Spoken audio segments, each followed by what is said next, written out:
Indonesia.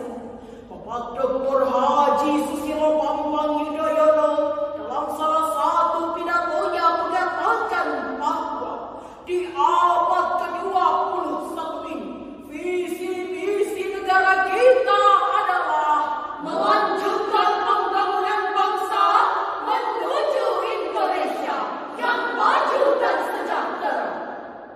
Kita bertekad pada tahun 2045 nanti dapat membangun perekonomian yang kuat, menyebar informasi yang akurat sehingga stabilitas dilihat, serta berkualitas di hadapan para pejabat, konglomerat dan rakyat. Sepakat? Pertanyaannya, apakah visi misi tersebut dapat tercapai jika melihat kondisi Indonesia yang seperti ini? Sebagai jawabannya, mari kita perhatikan sumber daya alam Indonesia yang dulu subur dan makmur, kini semakin dikuasai dan dieksploitasi oleh bangsa lain. Terbukti dengan adanya penandatanganan kontrak kerja antara pemerintah Indonesia dan Amerika Serikat. Kini Freeport akan terus berlanjut hingga tahun 2045. Perekonomian Indonesia yang kini dibilang membaik oleh pemerintah, namun nyatanya membuat rakyat semakin sengsara. Kebutuhan ekspor dan impor yang selalu disikat, bahan bakar minyak yang semakin meningkat, neraca perdagangan tersumbat sehingga pendapatan sulit didapat, kehidupan semakin terhambat, bahkan rakyat pun kian sekarang. Belum lagi biaya pendidikan yang semakin tinggi dan meningkat sehingga terselubung sebuah kalimat, susah kali ketemu menjadi orang yang hebat, bro. Jika krisis seperti ini terus menerus kita biarkan, maka akan lahirlah kebodohan, kemiskinan, akan pengangguran sekaligus kesengsaraan yang akan menghancurkan sendi-sendi kehidupan bangsa kita. Betul, hadirin? Oleh karena melihat betapa krisisnya kondisi Indonesia saat ini, melalui momentum Musabaqah Syarhil Quran kali ini, kami akan membawakan syarahan Al-Quran yang berjudul Membangun Kualitas Sumber Daya Manusia dalam Memajukan Bangsa, dengan landasan Al-Quran Surah An-Nisa ayat 9.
dengan menyebut asma Allah yang Maha Pengasih lagi Maha Penyayang.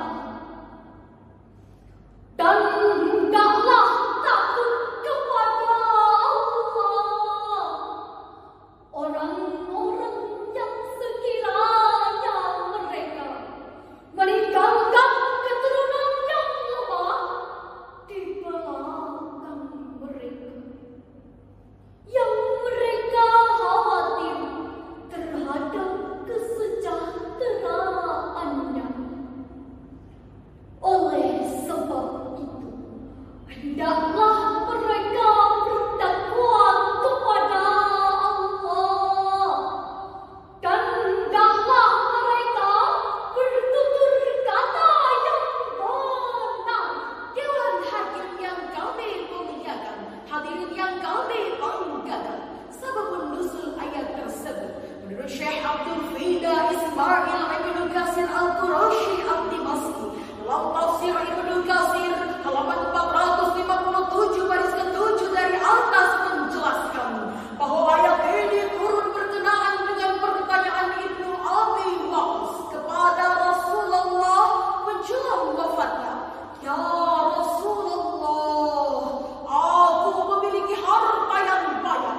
Chandra